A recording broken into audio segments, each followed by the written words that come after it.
Hi hello నమస్తే welcome to Q news. మొత్తం మీద తమిళనాడు రాజకీయాల్లో ఒక సంచలనమే సృష్టించిందని చెప్పుకోవచ్చు. తెలంగాణ గవర్నర్ మరియు పుదుచ్చేరి గవర్నర్గా ఉన్న తమిళిసై సౌందరరాజన్ గవర్నర్ పదవికి రాజీనామా చేశారు. మరి గవర్నర్ పదవికి రాజీనామా చేసిన తర్వాత ఎక్కడి నుంచి పోటీ చేయబోతున్నారు? పార్లమెంటు బరిలో గవర్నర్ తమిళిసై ఉండబోతుందా అంటే అవుననే సమాధానాలు మాత్రం వినిపిస్తున్నాయి. మరి లాస్ట్ టైం తూతుకుడి నుంచి కనిమొళి ఎంపీ కనిమొళికి చెక్ పెట్టాలన్న ఉద్దేశంతో తూతికుడి నుంచి పోటీ చేసి ఓడిపోయిన విషయం అందరికీ తెలిసిందే. కానీ తెలంగాణ రాష్ట్రంతో పాటు పుదుచ్చేరి గవర్నర్గా ఉన్న తమిళిసై సౌందరరాజన్ మరి చెన్నై తను పుట్టి పెరిగింది తన ఓన్ ప్రాపర్ మాత్రం కన్యాకుమారి. మరి కన్యాకుమారి నుంచి ఏమన్నా పోటీ చేసే అవకాశాలు ఉన్నాయా? లేదు, వైద్య విద్య మొత్తం చెన్నైలో కంప్లీట్ అయింది కానీ చెన్నైకి సత్సంబంధాలు ఉన్నాయి. చెన్నై సౌత్ నుంచి చెన్నై సెంట్రల్ నుంచి పోటీ చేసే అవకాశాలు ఉన్నాయా?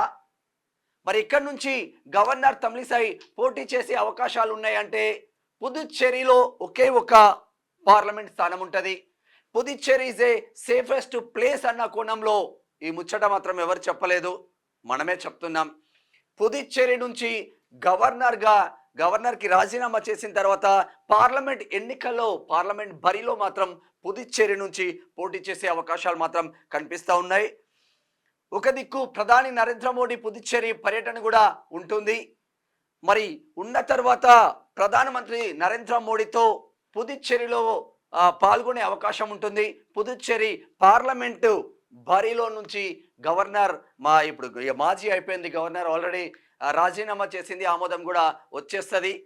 సో తమిళిసై సౌందరరాజన్ పుదుచ్చేరి నుంచి పోటీ చేసే అవకాశాలు ఎక్కువగా ఉన్నాయి. కంపేర్ టు చెన్నై కన్యాకుమారితో పోలిస్తే చాలా పెద్ద ఎత్తున మాత్రం వార్తలు ఒక సెన్సేషన్ అనే చెప్పుకోవచ్చు. అంటే ఎత్తులకు పై ఎత్తులు, రాజకీయాలలో హత్యలు ఉండవు, ఆత్మహత్యలు ఉంటాయి అన్న కోణంలో అందరికీ తెలిసిందే. ఎత్తులకు పై ఎత్తులు, ఏది ఏం చేసినా కూడా మూడోసారి కేంద్రంలో అధికారమే పరమావధిగా ముందుకు వెళ్తా ఉంది కేంద్రంలో ఉన్న బీజేపీ సర్కార్ అని చెప్పుకోవచ్చు. చాలా మంది ఇప్పటికే ఇండియాలో మాకు ఒంటరిగా 330+ వచ్చినా కూడా భాగస్వామ్యాలకు మాత్రం కంపల్సరిగా తగిన స్థానం కల్పిస్తామని వాళ్ళు ముందే చెప్పిన విషయాలు మాత్రం చూస్తూ ఉన్నాము. మరి తమిళనాడు నుంచి లోక్సభకు అంటే తమిళనాడు రాజకీయాలలో ఒక సెన్సేషన్ అనే చెప్పొచ్చు. ఇప్పుడు అక్కడ అన్నామలై తమిళనాడు స్టేట్కు మాజీ ఐపీఎస్ ఆఫీసర్ అన్నామలై స్టేట్ ఇన్ఛార్జ్గా ఉన్నారు తమిళనాడుకు. తను వచ్చిన తర్వాత కొంచెం యాక్చువల్లీ టెంపుల్స్ ఎక్కువగా ఉంటాయి కానీ హిందువులను వ్యతిరేకిస్తూ ఉంటారు చాలామంది. సో అన్నా డిఎంకే మధ్యలోనే పరస్పరం మారుతూ ఉంటుంది రాజకీయం. కానీ బీజేపీ అడుగు పెట్టలేకపోతుంది, కాంగ్రెస్ కూడా అడుగు పెట్టలేకపోతుంది. జాతీయ పార్టీలకు తమిళనాడు రాజకీయాల్లో కనీసం అడుగుపెట్టే స్థానం కూడా కల్పించడం లేదు తమిళ ప్రజలు. అంటే వాళ్ళ ఓన్ క్రియేటివిటీ అనుకోండి, ఓన్ నా రాష్ట్రం, మా ఊరు, మా ప్రాంతం అన్న ఫీలింగ్ తమిళనాడులో ఎక్కువగా ఉంటుంది. అందువచ్చే వాళ్ళకి ఇంగ్లీష్ వచ్చినా హిందీ వచ్చినా తమిళ్లోనే ఎక్కువగా మాట్లాడుతూ ఉంటారు. ఇది ఇట్లా ఉంటే మరి గవర్నర్ తమిళిసై రాజీనామాను ఏ కోణంలో చూడొచ్చు? ఇప్పుడు ఫ్రెండ్లీగా ఇప్పటి వరకు కాంగ్రెస్ ప్రభుత్వంతో ఈ 100 రోజులలో చాలా ఫ్రెండ్లీగా ఉంది ఇటు రేవంత్ రెడ్డి కానీ గవర్నర్ తమిళిసై కానీ. మళ్ళీ ఇంకొక గవర్నర్ ముచ్చటగా మూడోసారి కేంద్రంలో బీజేపీ సర్కార్ వస్తే మళ్ళీ ఇప్పుడు కొత్త గవర్నర్ వచ్చే అవకాశం కూడా ఉంటుంది. మరి ఇక్కడ సర్కార్ను ఎన్ని ఇబ్బందులు పడతారు, ఎలా ముందుకు వెళ్ళే ఆస్కారం ఉంది అన్న కోణంలో కూడా వినిపిస్తూ ఉంది. మొత్తం మీద పుదుచ్చేరి నుంచి మాత్రం తమిళిసై సౌందరరాజన్ మాత్రం పోటీ చేసే అవకాశాలు కనిపిస్తూ ఉన్నాయి. తిరునల్వేలి ఇటు చెన్నై నుంచి తను మొత్తం వైద్య విద్య మొత్తం అక్కడ నుంచే కంప్లీట్ అయిపోయింది కావచ్చు. చెన్నై నుంచి లేదు అంటే కన్యాకుమారి, తన ఓన్ ప్రాంతమైన కన్యాకుమారి నుంచి కూడా బరిలో దిగే అవకాశాలు ఎక్కువగా ఉన్నాయన్న వార్తలు వచ్చిన నేపథ్యంలో బట్ మనకు అందిన సోర్స్ ప్రకారం అయితే పుదుచ్చేరిలో ఒకే పార్లమెంట్ ఉంది. పుదుచ్చేరి నుంచి ఎక్కువగా పోటీ చేసే అవకాశాలు మాత్రం ఉంది అన్న కోణంలో మాత్రం వినిపిస్తూ ఉన్నది.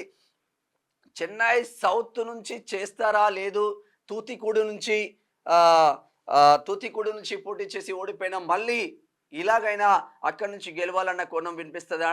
లేదు అంటే రాజకీయ నాయకులకు సేఫెస్ట్ ప్లేస్ అయితే చూసుకుంటా ఉంటారు. అంటే ఇక్కడ నుంచి పోటీ చేస్తే మనం బెస్ట్ అన్న కోణంలో వినిపిస్తే అది పుదుచ్చేరి లాగానే కనిపిస్తూ ఉన్నది. మరి తమిళనాడు రాజకీయాలలో తమిళనాడు స్టేట్ అనుకోండి, ఇది పుదుచ్చేరి అనుకోండి, బీజేపీ పాగా వేసే అవకాశాలు ఉన్నాయి అంటే లేవు అని చెప్పుకోవాలి. కాకపోతే 1-2 సీట్లలో మాత్రం పోటీ చేస్తూ ఉన్నారు. ఇటు అన్నామలైకి ఎంత పేరు వచ్చిందో అందరికీ తెలిసిందే. యంగ్ డైనమిక్ ఆఫీసర్గా ఐపీఎస్ ఆఫీసర్గా ఉండి రిజైన్ చేసి ఏకంగా బీజేపీలోకి వచ్చి తమిళనాడు స్టేట్కే ప్రెసిడెంట్ అయిన పరిస్థితి. అతను అట్లా ఉంటే గవర్నర్ తమిళిసై కూడా సంచలన నిర్ణయమే అని చెప్పుకోవచ్చు. లాస్ట్ టైం కూడా మీరు గవర్నర్గా ఉన్నారు, నెక్స్ట్ పార్లమెంట్ ఎన్నికల్లో పోటీ చేస్తారంటే అది దేవుడు నిర్ణయిస్తాడు, మన చేతుల్లో ఏముంటుంది, చేస్తే చేయొచ్చు అన్న కోణంలో కూడా వార్తలు వినిపించినాయి.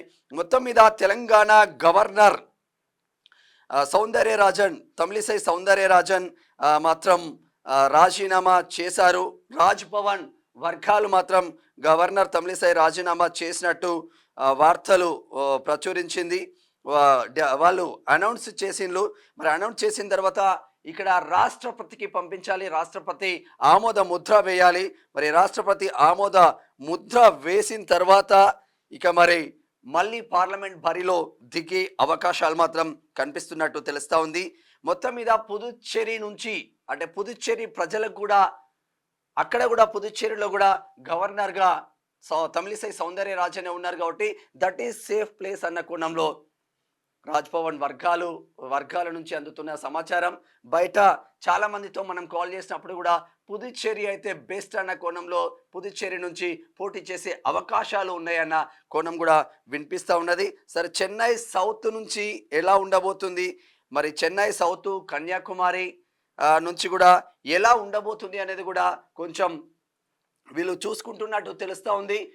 ప్రతి దగ్గర అంటే ఏ పార్లమెంట్ సెగ్మెంట్ నుంచి పోటీ చేస్తే బాగుంటుంది, ఎక్కడి నుంచి మనకు పర్ఫెక్ట్గా అందుతుంది సమాచారం అందుతుంది, ప్లస్ పర్ఫెక్ట్గా మనం ఎక్కడి నుంచి విన్ కాగలుగుతున్నాం అన్న కోణంలో కూడా చక్కర్లు కొడతా ఉన్నాయి వార్తలు. ఓవరాల్గా మాత్రం మనకు అందిన సమాచారం ప్రకారం అయితే పుదుచ్చేరి, చెన్నై సెంట్రల్, ఇటు కన్యాకుమారి తన లోకల్ కాబట్టి ఇంకా కొంచెం ప్లస్ అయ్యే అవకాశాలు మాత్రం ఉన్నాయి, చూడాల్సిన అవసరం ఉంది. మొత్తం మీద తమిళనాడు రాజకీయాలలోనే కాకుండా తెలంగాణ రాజకీయాలలో కూడా సంచలనం సృష్టించిందని చెప్పుకోవచ్చు. తెలంగాణ గవర్నర్గా ఉన్న తమిళిసై సౌందర్యరాజన్ పార్లమెంటు బరిలో దిగబోతుంది. చూస్తూనే ఉన్నాడు Q news. Thank you so much. నేను మీ మేనం శ్యామ్. Thank you.